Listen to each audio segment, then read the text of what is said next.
Hello everyone, let's start today's session. So the first question is here.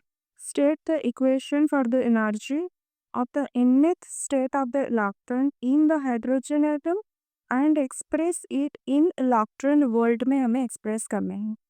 तो पहले तो आपको क्या क्या इसमें पता होना चाहिए कि देखो हमें पहले तो जानना पड़ेगा कि ये जो फॉर्मूला कहाँ से आ रहा है। nth स्टेट के लिए एनर्जी का फॉर्मूला है। Okay, this is the formula of nth state of energy, right. तो इसको इस फॉर्मूला कहाँ से डिराइव हुआ है, इसका थोड़ा हम लोग जानेंगे बैकग्राउंड कंसेप्ट्स। ठीक है, तो पहले हमको पता होना चाहिए what is Bohr model of the hydrogen atom. Okay, so in basically Bohr model of hydrogen atom में क्या होगा कि electrons revolve in the fixed orbit, जिसको हम लोग एनर्जी लेवल्स बोलेंगे। ओके, फिक्स्ड ऑर्बिट में रिवॉल्व करते हैं अराउंड द न्यूक्लियस। ठीक है, and each orbit corresponds to a certain energy and this energy depends on the principal quantum number. जैसे कि हमने आपको बताया था, इसको हम एन से डिनोट करते हैं एंड एन का वैल्यू 1 से ही शुरू होता है। ठीक है, and this energy of the electron in the nth orbit is given by this formula. Okay, इसका जो फॉर्मूला इसको ई एन से रिप्रेजेंट किया जाता है क्योंकि energy of the electron in the nth orbit. Okay, इसका फॉर्मूला क्या होगा, negative of m e to the power 4 अपन में क्या आ जाएगा 8 epsilon naught square h square n square. Okay, यहाँ पे याद रखोगे m आपका हो गया mass of electron, E is the charge of electron, epsilon naught permittivity of free space, H is the Planck's constant, N is the principal quantum number. Okay, यहाँ पे आप लोग देख सकते हो नेगेटिव साइन है, यानी कि this energy is negative. Okay, which means the electron is bound to the nucleus से बंधा हुआ है। Okay, bound to the nucleus. Higher the value of N less negative the energy होगा। The electron is less tightly bound, जितना भी आप energy level higher value को approach करोगे उतना ही लेस नेगेटिव एनर्जी आएगा। ठीक है, ओके, तो हम लोग क्या करेंगे, जो भी वैल्यूज है इस फॉर्मूला में अभी पुट करेंगे। एम का वैल्यू आपको पता होगा, what is the value of M, that is 9.11 into 10 to the power -31 kg। Okay, E का वैल्यू पुट करेंगे 1.6 इंटू 10 टू द पावर -19 का पावर 4 रखेंगे। एप्सिलॉन नॉट का वैल्यू देख सकते हो 8.85 into 10 to the power -12 coulomb square newton metre square. Okay, next H का value डालोगे 6.626 into 10 to the power -34 joule second. Value सबका फुट करोगे आपको मिल जाएगा क्या, -13.56 इलेक्ट्रॉन वोल्ट में मिलेगा आंसर। जूल को आप लोग इलेक्ट्रॉन वोल्ट में कैसे कन्वर्ट करोगे, by dividing 1.6 into 10 to the power -19 से आपको डिवाइड करना पड़ेगा, तो इलेक्ट्रॉन वोल्ट में आ जाएगा। ठीक है, तो जो फाइनल आंसर होगा -13.56 ओपन में क्या आ जाएगा -13.6। ठीक है ना, फॉर्मूला क्या होता है -13.6, नीचे n स्क्वायर होता है। Okay, electron volt, and this is the standard formula for the energy of an electron in the hydrogen atom, जो कि हम लोग यूज करते हैं and also we used in previous problems. Okay, तो ये आपको याद रखना है कि this energy formula only applies to the hydrogen atom, और you can say hydrogen like atoms जिसके पास 1 इलेक्ट्रॉन होगा। Okay, and energy levels get closer together as N का वैल्यू increases. ठीक है, and the most stable state is when you are putting the value of n equals to 1. This is called the ground state. With energy इसका क्या होगा, अगर मैं n के जगह पर 1 पुट करूँगी तो कॉरेस्पॉन्डिंग n इक्वल्स टू 1 का जो एनर्जी स्टेट का वैल्यू आएगा वो कितना आएगा, energy -13.6 electron volt. Okay, the electron must gain energy to jump to higher levels and lose energy, यानी कि वो एनर्जी कैसे लूज करेगा, by emitting photons. Okay, to fall to the lower ones, right. So this is all about your 11 number question. Next comes to number 12। Next question में क्या आपको given है, calculate the maximum wavelength that hydrogen in its ground state can absorb, what would be the next maximum wavelength, क्या होगा next maximum wavelength. यानी कि यहाँ पे जो क्वेश्चन गिवन है that is related to the topic photon emission in hydrogen. Okay, जब photon वो एमिट करेगा तो वो क्या करेगा, हायर एनर्जी लेवल से लोअर एनर्जी लेवल को वो आ पाएगा। ठीक है, तो थोड़ा इसके बारे में हम लोग डिस्कस कर लेते हैं। This is from the topic photon emission. Okay, photon emission in hydrogen. Okay, see, तो बेसिकली क्या होगा, in a hydrogen atom electrons occupy specific energy levels. ठीक है, so when an electron jumps from a higher energy level to a lower energy level को क्या करेगा, jump करेगा। यहाँ पे आप लोग देख सकते हो ऐसे एनर्जी लेवल्स होते हैं। ठीक है, जब वो हायर से लोअर को जंप करेगा तो क्या होगा, it emits energy in the form of photon, in the form of photon, light particle. ठीक है, and this energy is related to the wavelength of the emitted light by the formula E equals to H C by lambda. Okay, ये formula आपको पता होगा। यहाँ पे E आपका हो गया एनर्जी ऑफ द फोटन, जो कि जूल में आ सकता है, इलेक्ट्रॉन वोल्ट में भी आ सकता है। H यहाँ पे हो गया Planck's constant, C is the speed of light, lambda is the wavelength. Okay, तो इस पर्टिकुलर प्रॉब्लम में आपको जो भी main goal is to calculate the maximum wavelength of the light that a hydrogen atom can absorb in its ground state. Okay, it already mentioned over here. तो basically क्या होगा कि the hydrogen atom absorbs energy to move an electron from a lower level to a higher one. Okay, अगर उसको lower से higher को move करना होगा तो वो एनर्जी क्या करेगा, एब्जॉर्ब करेगा। ठीक है, the smallest amount of energy it can absorb is when it moves from level 1 यानी कि ग्राउंड स्टेट से लेवल 2 को मूव करेगा। This transition will require your smallest amount of energy. Okay, यानी कि दिस ग्राउंड स्टेट से वो first excited state को मूव करेगा। Okay, because this requires the least energy require करेगा। It corresponds to the maximum wavelength को correspond करेगा। ठीक है, तो यहाँ पे हमको क्या क्या मिल गया, देखो हमको एनर्जी ऑफ ग्राउंड स्टेट यानी n इक्वल्स टू 1 के करेस्पॉन्डिंग जो एनर्जी आएगा -13.6 electron volt. Energy of first excited state यानी n इक्वल्स टू 2 के करेस्पॉन्डिंग जो एनर्जी आएगा -3.4 electron volt. So how much energy is absorb, okay, delta E का formula मैंने आपको प्रीवियसली बताया था, E2 माइनस E1 करोगे यानी कि this one minus this, answer आएगा 10.2 इलेक्ट्रॉन वोल्ट। यानी कि this is the minimum energy needed to excite the hydrogen atom. Okay, so now we are using the formula to find the wavelength. So lambda equals to, आपको formula याद होगा, H C अपन ई, यानी कि यहाँ पे delta E का value आएगा। ठीक है, तो एच का वैल्यू डालोगे, सी का वैल्यू डालोगे, नीचे डेल्टा ई की जगह पर क्या डालोगे, 10.2 इलेक्ट्रॉन वोल्ट।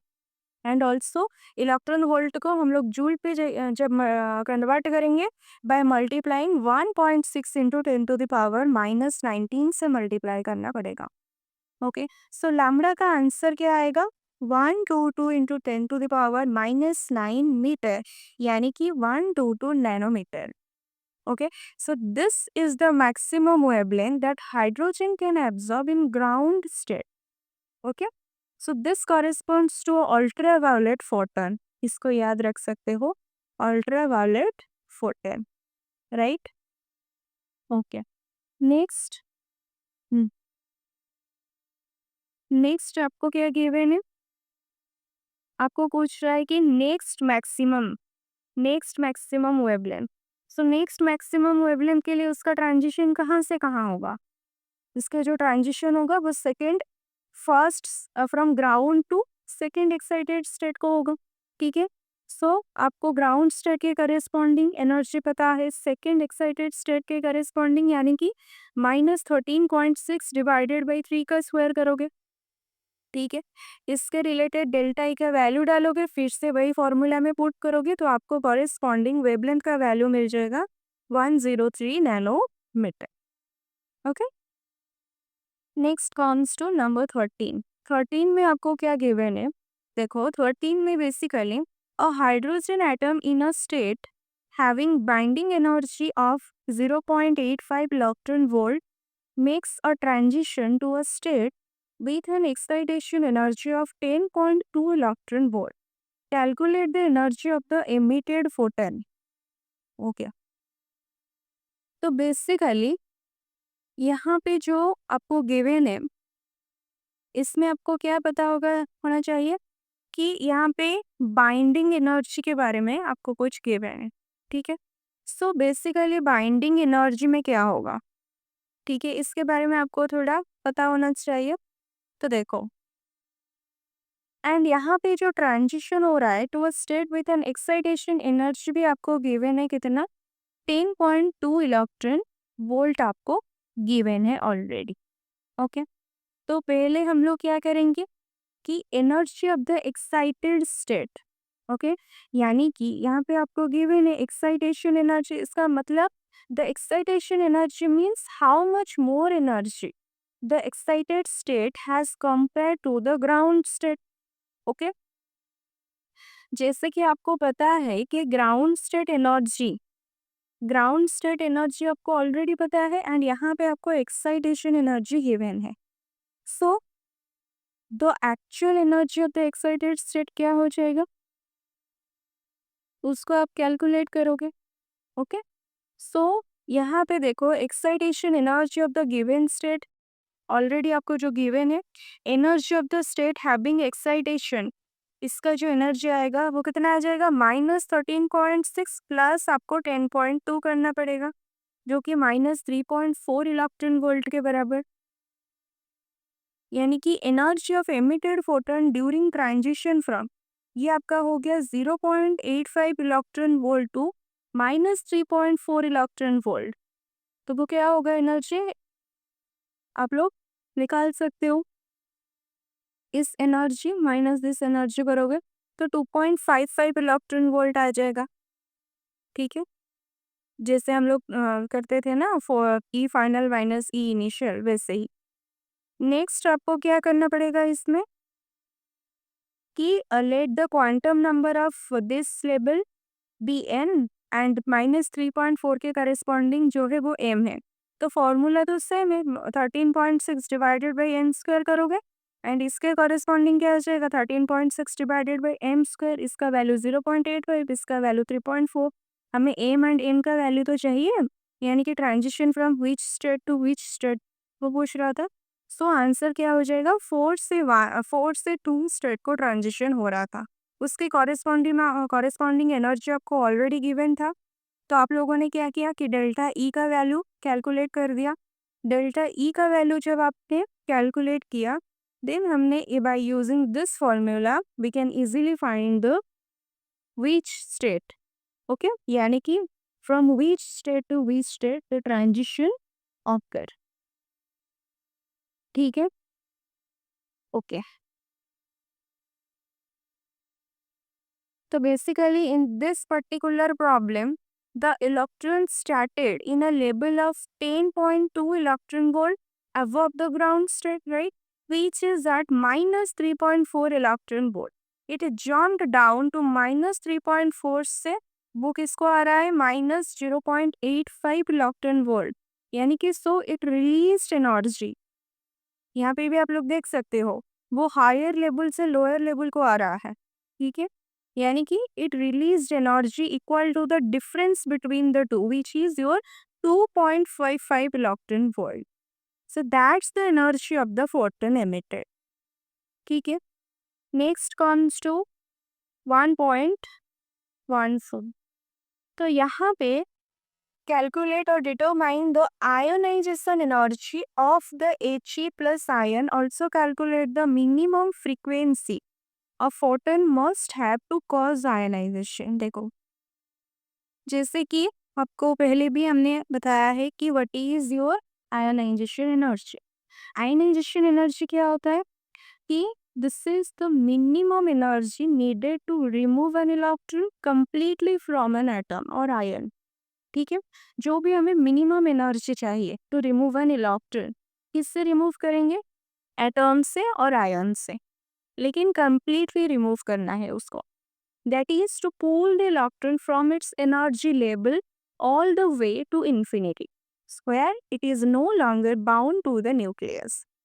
इन हाइड्रोजन लाइक एटम जिसके पास वन इलेक्ट्रॉन सिस्टम होगा, जैसे कि आपका हो गया helium plus lithium 2 plus, right? So the energy of each level, उसका जो फॉर्मूला होगा ई एन का फॉर्मूला आपको याद रखना है, -z² into 13.6 by N square electron volt. यहाँ पे Z आपका हो गया क्या? एटॉमिक नंबर, यानी कि जैसे हाइड्रोजन के लिए 1 होता है, हीलियम के लिए 2 होता है, that is the atomic number. And N is the principal quantum number.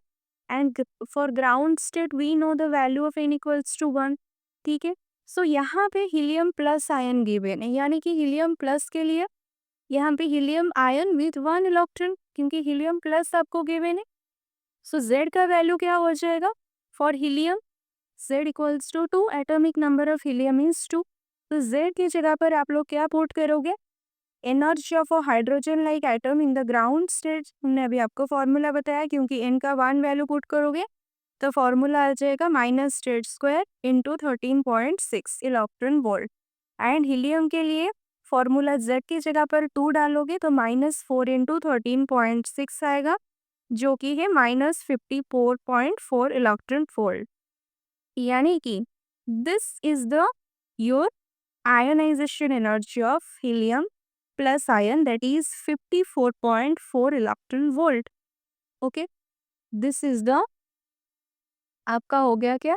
Ionization energy. यानी कि to ionize the atom the electron must go from energy -54.4 electron volt to 0 electron volt, यानी कि कंप्लीटली फ्री।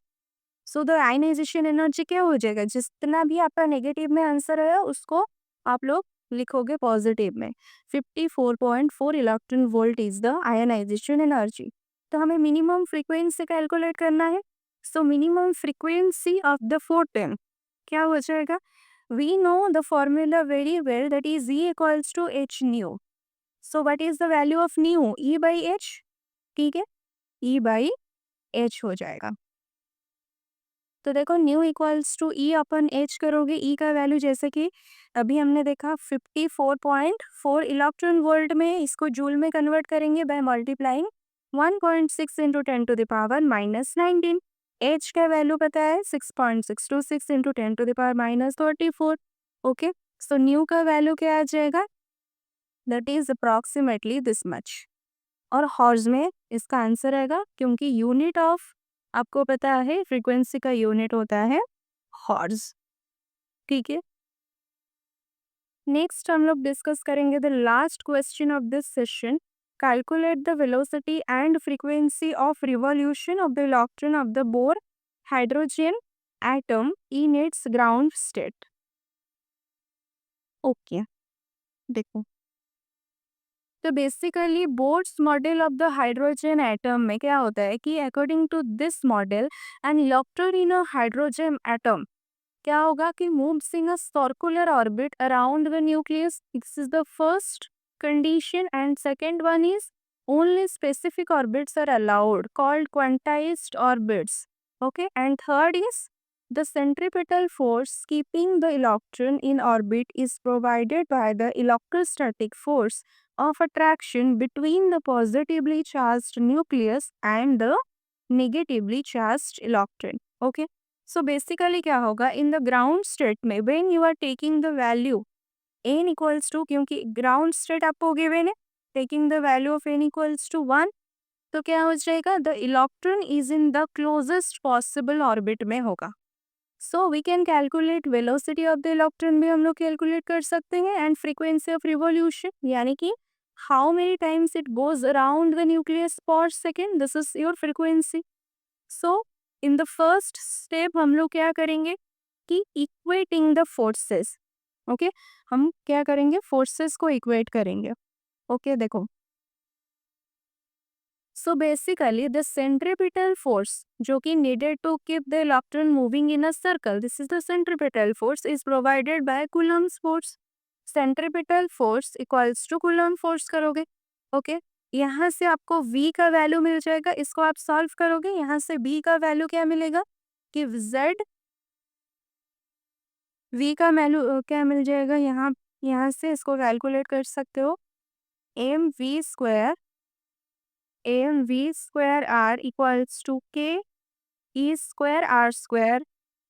सो v square क्या आ जाएगा, k e square r से एक r cancel हो गया, तो यहाँ पे r बचेगा, नीचे आपका m आ जाएगा.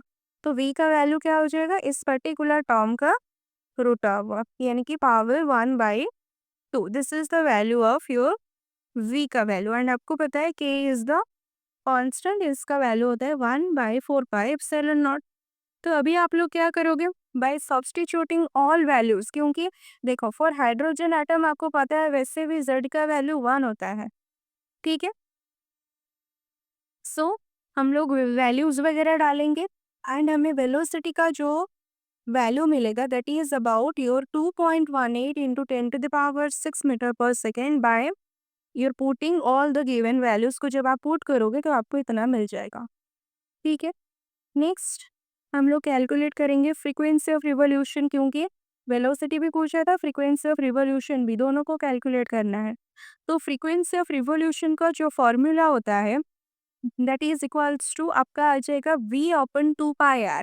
v/2πr, v का वैल्यू अभी हमने कैलकुलेट किया, नीचे आएगा 2πr is the radius of the first Bohr orbit.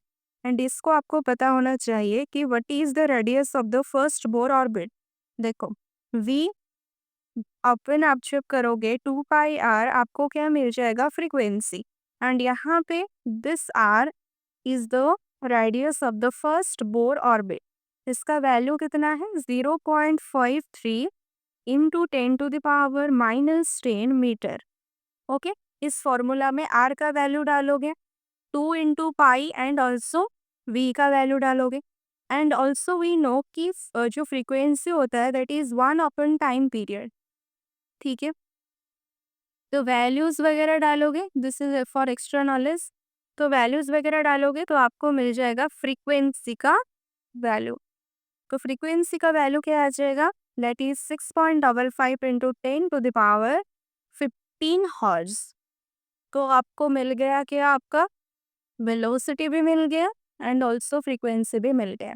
So an electron in the hydrogen atom lowest orbit के लिए n का वैल्यू 1 होगा, travels at about 2.18 million meters पर सेकेंड. यहाँ पे आप लोग देख सकते हैं it goes around the nucleus 6.5 second quadrillion times पर सेकेंड. ठीक है, so this speed and frequency help to explain the behavior of electrons in atoms and how they emit or absorb energy. Right? So this is all for today. In the next session, हम लोग यहाँ से start करेंगे 16 number से. So thank you.